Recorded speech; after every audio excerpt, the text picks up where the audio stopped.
dalam cerita itu ada muatan lokalnya tok gitu. Ya, ornamen. Saya menemukan beberapa, tidak hanya di sini, ini semuanya ya. Ini peta semua. Ya, hanya ornamen, misalkan hanya settingnya, hanya tempatnya, hanya karena di dalam itu ada bendanya, macam-macam. Tapi ornamen itu sebenarnya tidak berperan di dalam cerita. Seandainya itu nggak ada pun, cerita itu sudah bunyi gitu. Kan itu namanya ornamen, pelengkap saja. Ini PR kita. Ini saya temukan di sini. Yang kedua, muatan lokal itu hanya sebatas keterampilan yang ingin dikenalkan kepada anak-anak melalui tokoh. Ini banyak banget melalui tokoh. Jadi muatan lokal ada, tapi sebatas dikenalkan. Ini loh, ya caranya goreng tahu.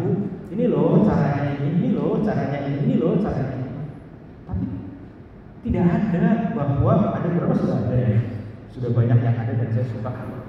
Yang bagaimana muatan lokal itu masuk yang ketiga. Muatan lokal dijadikan sebagai sumber konflik. Oke. Jadi saya suka cerita yang muatan lokal dijadikan sumber konflik. Banyak di sini. Ini bukan merek. Teman-teman bisa ini diri kan, merefleksikan diri. Jadi sebagai sumber konflik itu misalnya.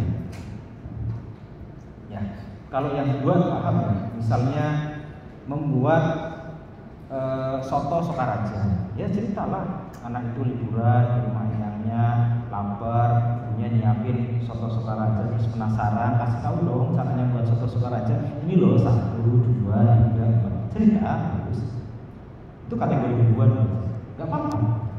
Ini kan artinya di depan. Tetapi yang saya sebut sebagai sumber konflik ini misalnya, ini saya versi saya, takbiran. Bukan versinya yang ditulis versi saya. Anak itu sedang antri untuk dapat misalkan upacara apa ya?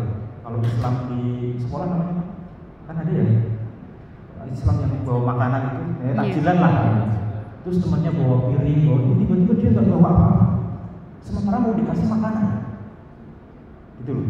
Jadi apa?